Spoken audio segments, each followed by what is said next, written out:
ابنك ما بيهدى أبداً، بضل يحرك طول الوقت، عم يركض، عم يتحرك، عم بيقاطعك حتى أنت وعم تحكي وما عم تسمعي حالك من وراه. أو يمكن قالوا لك ابنك مزعج، ابنك شقي زيادة عن اللزوم. هون بلشت تحسي حالك فاشلة كأم. طيب، خليني أقول لك شغلة مهمة كتير.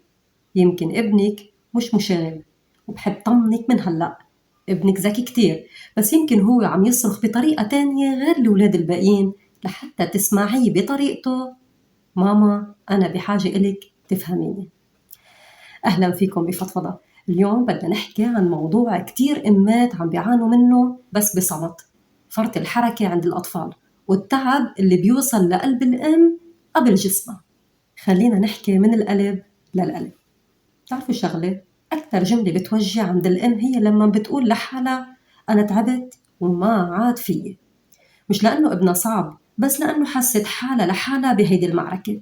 تخيلي معي هيدا الموقف: أنت بالمطبخ عم تحاولي تخلصي شغلك، ابنك فات فتح كل الجوارية، كب كل شي على الأرض، صرختي عليه ما سمع، قربتي لتمسكيه ركض وهرب، وبآخر شي بتكوني صرختي كتير أو قعدتي كيتي لحالك.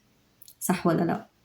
أو بشي مناسبة عائلية الكل قاعدين بهدوء وابنك عم يركض بين الناس من ميلة لميلة، عم يلمس كل شي وانت عم تركضي وراه وحاسة انه كل العيون الناس عليك وعلى ابنك. وبيجي حدا بيقلك ليش ما عم تعرفي تربيه. هون قلبك بينكسر. خليني طمنك، أول شي فرط الحركة مش دلع ومش قلة تربية. بالعلم النفسي في شيء اسمه ADHD، يعني الطفل عنده طاقة عالية ودماغه بيشتغل بطريقة أسرع، بس بنفس الوقت صعب عليه يركز أو يهدى. يعني ببساطة ابنك مش عم يتقصد يتعبك، هو فعلا مش قادر يسيطر على حاله. بكتاب The Explosive Child لروس جرين في فكرة كتير حلوة بتقول الطفل إذا قدر يتصرف بشكل أفضل كان عملها. يعني مش عم يتصرف ابنك هيك لأنه بده يزعجك، بس لأنه بعده ما تعلم كيف يتحكم بالطاقة يلي عنده. مثلا لما بتقولي له اقعد شوي، هو فعلا بيقعد بس 5 ثواني وبيرجع بينط، مش لأنه ما بده يسمع كلامك، بس لأنه جسمه ما عم بيساعده.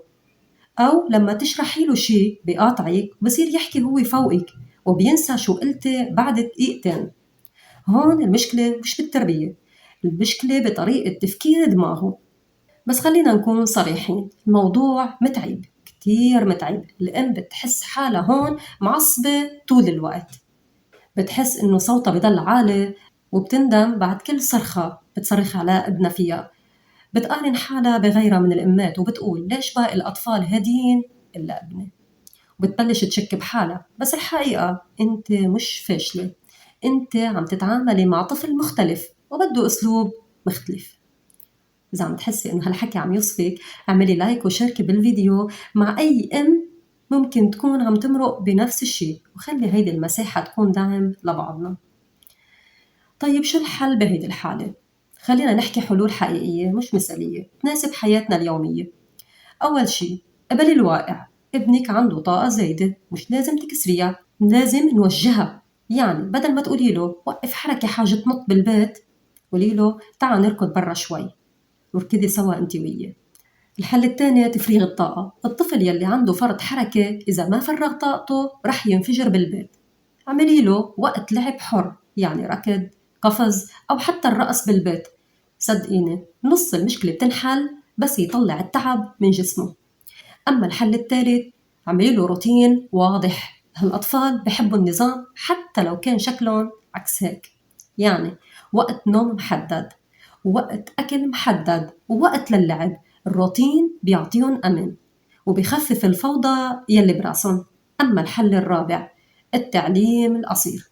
ما تشرحي له كتير، بدل ليش عملت هيك كان لازم تعمل هيك، ولازم تكون أهدى اليوم، لازم تسمع الكلام.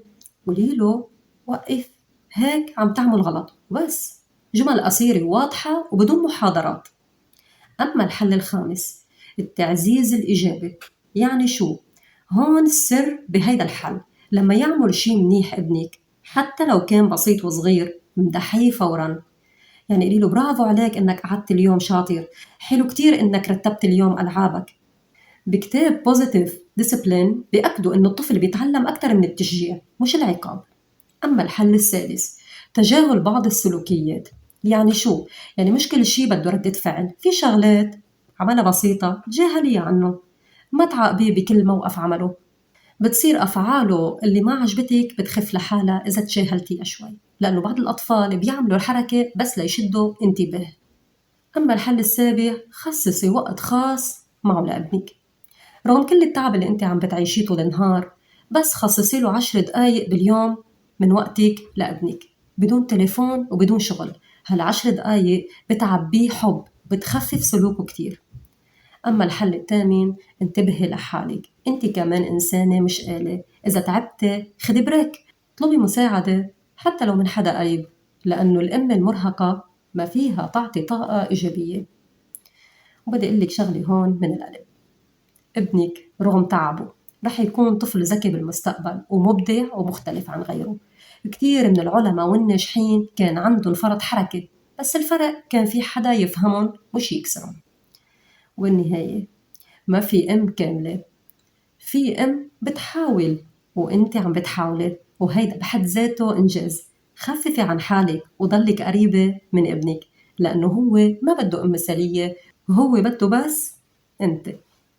وهلأ قوليلي بصراحة، إذا كنتي أم عندها طفل عنده فرط حركة، بتعصبي وبتصرخي ولا بتحاولي تسيطري وتهدي؟ ناطرتكم بالتعليقات، خلينا نحكي ونفضفض سوا. كان معكم مروة، بشوفكن الحلقة الجاية.